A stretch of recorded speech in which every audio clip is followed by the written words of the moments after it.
Excellency, it's my humble privilege to invite you to run the rest of the program. Thank you very much.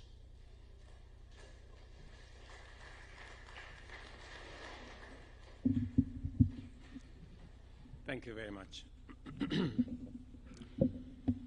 Your Excellency, my brother Salva Kiir Mayardit, President of South Sudan, Your Excellency Achange Chidera, President of the Central African Republic, Your Excellency President Chakwera, the President of Malawi, Your Excellency Nikano Mbumba, President of Namibia, Your Excellency Hakainde Hichilema,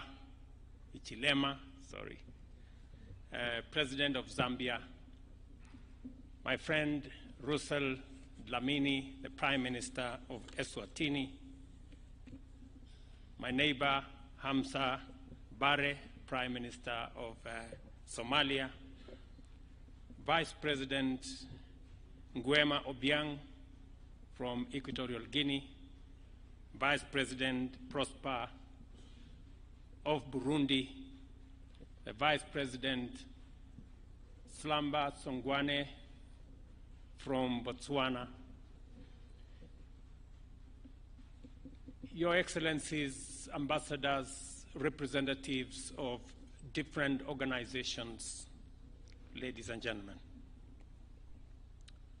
As the first order of business, I wish to pay very special tribute to President Salva Kiir Mayardit, the President of South Sudan, who requested me and Kenya the shepherding, the final phase of South Sudan mediation process. And when I received the letter from President Salva Kiir,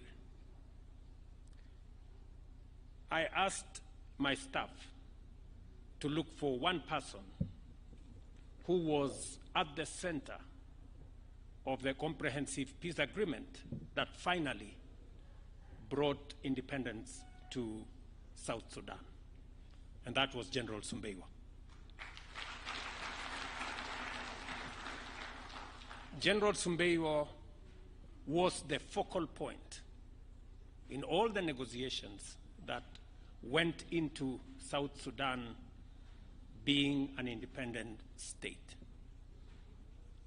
I was lucky that he was still around, retired, at home.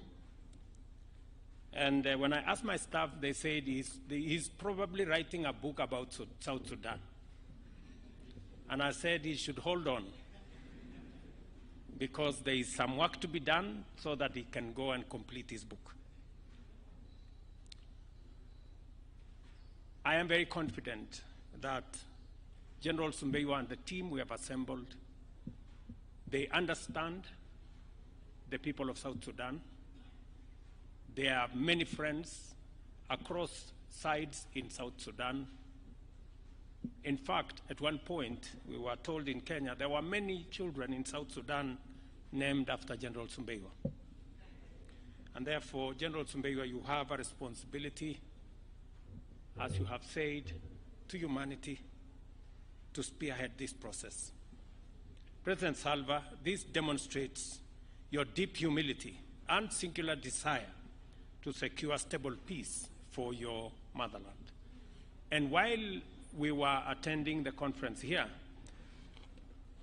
and President Salva Kiir walked into the room, and he made a statement to my colleagues here, heads of state, and said, Your Excellencies, I need your help. It was a very, very touching statement. It not only demonstrates humility, it demonstrates a heart of courage and a desire for peace for one's country.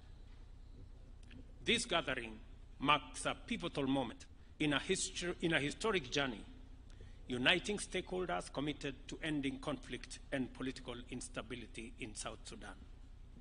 It represents the culmination of steady progress in mobilizing for peace through dialogue, while also signaling a hopeful step towards effective peacemaking, restoration of tranquility, and resumption of harmony, enabling South Sudanese to focus on the prosperity of their nation. Listening to both the representative of the opposition and the representative of government, and the language of brotherhood therein, gives us hope that there is a chance for us to settle this once and for all. Kenya takes pride in its strong bonds and mutual understanding with the people and nation of South Sudan.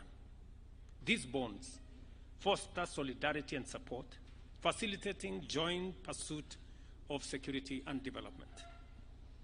We are alive to our obligation to our brothers and sisters in South Sudan and stand ready to contribute to ending cycles of conflict and instability, allowing this promising nation to achieve the peace and prosperity its people have very long sought and want.